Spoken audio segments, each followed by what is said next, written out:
तर भाजपने जर परवानगी दिली ना तर एकनाथ शिंदेचा टांगा पण पलटी करेल आणि घोडे पण बेपत्ता करून टाकेल. फरार नाही, बेपत्ता करून टाकेल.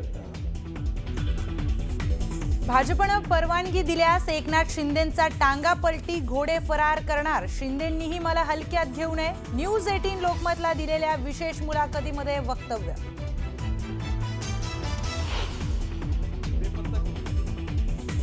कोणी मनावर घेतलं ते त्याला म्हटलं असेल ना, तुझ्या हिंमत असेल ना, तुझ्या पक्षातर्फे तू उभा राहा आणि भाजपतर्फे आम्ही उमेदवार करतो, पुढच्याला तू हायस कर बघ.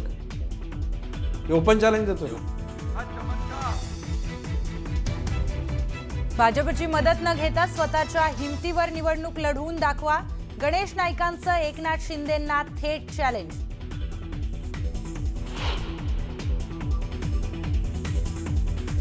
शिंदेंच्या सेनेकडून गणेश नाईकांच्या आरोपांचा समाचार. गणेश नाईकांवर अनेक भूखंड लाटल्याचा गंभीर आरोप.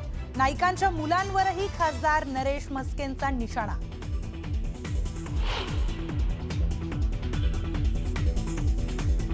बीडच्या परळीत पुन्हा नवीन समीकरण. शिवसेना राष्ट्रवादीची एमआयएम सोबत युती, तर प्रचारावेळी एमआयएम कडून पंकजा मुंडेंवर करण्यात आले होते गंभीर आरोप.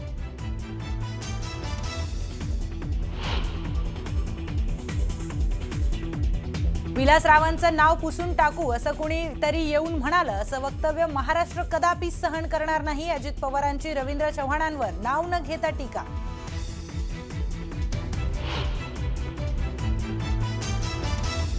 दिल्लीहून जे सांगितलं जाणार तेच फडणवीसांना ऐकावं लागणार. त्यांनी कितीही चंद्र सूर्यांचे दाखले दिले तरीही त्यांना दिल्लीचं ऐकावं लागेल.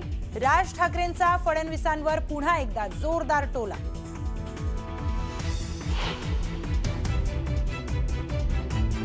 आणि जालन्यात युतीत लढावं असा आमचा पूर्णपणे प्रयत्न होता, पण काहींनी खोडा घातल्याने युती दुभंगली. युती त्यांनी तोडली, आम्ही नाही. अर्जुन खोतकर यांचं मोठं विधान. मी आहे मराठीच्या मुद्द्यावर पुन्हा एकदा मनसेनं खळखट्टाक केलंय. मुंबई नाशिक महामार्गावरील असलेल्या बॉम्बे धाबा नावावर मनसे कार्यकर्त्यांनी आक्षेप घेतला आणि त्या धाब्यावरचे बॅनर फाडले. भिवंडी तालुक्यातील हायवे दिबेगावच्या हद्दीमध्ये हा ढाबा आहे, तर भिवंडी ठाण्याच्या वेशीवर हा ढाबा आहे. आणि मनसे अध्यक्ष राज ठाकरे मुंबई नाशिक महामार्गावरून मुंबईकडे जाताना या ढाब्यावर असलेल्या बॉम्बे नावावर आक्षेप घेण्यात आला होता. त्यानंतर कार्यकर्त्यांनी लगेचच या ढाब्यावरील बॉम्बे नावाचे बॅनर फाडले. बॉम्बे नाव काढून मुंबई करावं यासाठी धाबा चालकांना मनसेकडून दमदाटी करण्यात आली आहे. आठवड्याभरात नाव बदली करणार असल्याचं या धाबा चालकांनी सांगितलंय. अजूनपर्यंत इथं बॉम्बे ढाबा दिलेला आहे. तुम्ही महाराष्ट्रात राहता, बॉम्बेची मुंबई होऊन जगाना झालाय ना. तुम्ही अजूनपर्यंत जर बॉम्बेच्या नावाने करत असाल तर लक्षात घ्या, हे फोडल्याशिवाय आम्ही राहणार नाही. तुम्हाला आम्ही तुम्हाला फक्त आज इशारा देतो, आजच्या दिवसात आजच्या आज या लाईटी बंद झाल्या पाहिजेत बॉम्बेच्या. शेटला सांगायचं तुमच्या या लाईटी आजच्या आज बंद करून हे चालू होता कामा नाही. हे चालू दिसले हे अख्खा ढाबा तोडून टाकू आम्ही. थोडं लक्षात घ्या तुम्ही. शेटला सांगायचं शिस्तीत आजच्या आज पण आत्ताच्या आता जाऊन बंद करायची लाईट. आणि या विषयी अधिक माहितीसाठी आपले प्रतिनिधी नरेश पाटील हे आपल्या सोबत जोडले गेले आहेत. नरेश, काय सांगाल, नेमकं काय घडलं होतं आणि सध्याची काय स्थिती आहे इथली? फरा काल राज ठाकरे हे कल्याण डोंबिवलीमध्ये आले होते.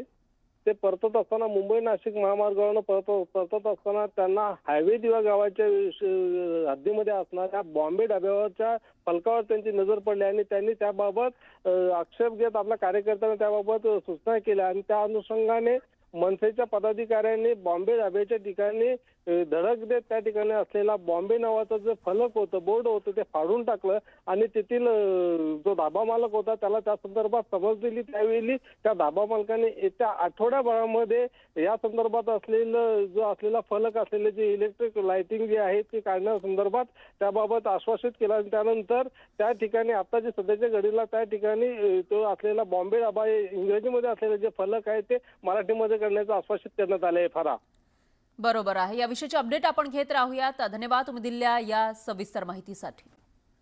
हे माझं व्यक्तिगत मत आहे. भारतीय जनता पक्षाच्या केंद्रीय नेतृत्वाचं लढाई ही व्यक्तिगत आहे. मी मगाशी काय बोललो, एकनाथ शिंदे काय बोलतो, हलक्यात घेऊ नका, टांगा पलटी, घोडे फरार. पण तू पण गणेश नाईकला हलक्यात घेतलायस ना. तुम्ही तक्रार केली? कोणी? मी तक्रार करणारा माणूस नाही. मी माझ्या पद्धतीनं साफसफाई करणारा माणूस आहे, न बोलता करेन. म्हणजे ही लढाई पुढे माझ्या दूरपर्यंत लढणार मी आहे. आज ओपनली सांगतो, माझ्या नांदाला लागला ना तर गणेश नाईकचं कथा शिल्लक काही नाही राहिलं. I enjoyed my life. I am 75. मी मेंटली फिट आहे, शरीराने फिट आहे, सोशली पॉलिटिकली गरजेवढे इकॉनॉमिकली. मी शांत झोपतो. ईडीची धाड पडेल, ITची धाड पडेल, CBIची चौकशी, मला काही चिंता नाही आहे. सगळं ओपन आहे, खुली किताब आहे. धास्ती त्यांनाच आहे. आणि लिहून ठेवा, भविष्यकाळामध्ये यांच्या गळ्याला फास यांनीच लावून ठेवलेला आहे. लवकरच तो म्हणजे आजचं मरण उद्यावर आहे. इथले जे खासदार आहेत ते पण चॅलेंज करतात. करू द्या ना. तुमच्यात हिंमत असेल ना तर स्पेशल केस लावा ना. स्पेशल केस भरण्याची एक प्रोव्हिजन आहे, माहिती आहे का तुम्हाला? एखाद्या माणसाने हे केलं, ह्याच्यावर चौकशी नेमावी, करा. दुसरं काही नाही. म्हणून हे चाल म्हणून हे चालतं. शेवटी अरे तुमचं शहर कुठं आहे ते बघा ना. तुमच्या म्हणजे घनकचऱ्याची व्यवस्था नाही आहे, STPची व्यवस्था नाही आहे. खासदारांनी खूप मनावर घेतलंय नवीन. अरे कोणी मनावर घेतलं ते त्याला म्हटलं असेल ना, तुझ्यात हिंमत असेल ना, तुझ्या पक्षातर्फे तू उभा राहा आणि भाजपतर्फे आम्ही उमेदवार करतो, पुढच्याला तू आहेस का बघ. हे ओपन चॅलेंज देतो. Open challenge. Open challenge. Bhajap सोडून स्वतःच्या पक्षाच्या ताकदीने उभा राहा. माझी खासदार लावून लागेल. म्हणजे ही लढाई केवळ आता महानगरपालिकेची नाहीये, ही पुढची लढाई पण नाही आहे. आता केंद्रीय नेतृत्वाने ठरवलं का एकत्र लढायचं, आमचं काय म्हणणं आहे. आम्ही बरं, एक प्रामाणिक दादा, तुम्ही प्रामाणिक उत्तर द्या. म्हणजे मी प्रामाणिक उत्तर हा. देतो. अप्रामाणिक काय ते बोलत एक ओपन सांगा. बोलतो. एकनाथ शिंदेच्या सोबत तुमचं वैयक्तिक मतभेद आहेत की नवी मुंबईच्या दृष्टीनं काही विकासाच्या प्रश्नावर तुमचे मतभेद आहेत? एकनाथ शिंदेच्या विषयी माझं काही दुमत नाही. बर. आता एकनाथ शिंदे काय बोलतात, एकनाथ शिंदेला हलक्यात घेऊ नका, टांगा पलटी घोडे फरार. पण गणेश नाईकला तू हलक्यात घेतला ना. तुझ्या अगोदर गणेश नाईक 3 वेळा या जिल्ह्याचा पालकमंत्री असताना तुझ्या सुपुत्राच्या कल्याण लोकसभा मतदारसंघातला एक विधानसभा मतदारसंघ कल्याण ग्रामीण, त्याच्यातली 14 गावं घेताना ती जी गावं घ्यावी हा प्रश्न मीच मांडला होता. बरं. परंतु कंडिशनल होता. मंत्रालयात बैठक बोलवली, आम्हाला विचारलं पण नाही का बा तुमची अशी गावं आम्ही समाविष्ट करतो आणि याच्या विकासासाठी अशा गोष्टी करतो. म्हणजे गणेश नाईकला हलक्यात घेतला ना, तर भाजपने जर परवानगी दिली ना तर एकनाथ शिंदे तर टांगा पण पलटी करेन आणि घोडे पण बेपत्ता करून टाकेल. फरार नाही, बेपत्ता करून टाकेल. बेपत्ता. बरं. गणेश नाईकच्या पासून कुठलाही धर्म, जात, पंथ, वर्ण, वर्गाचा, पक्षाचा माणूस सुद्धा भयभीत नाही.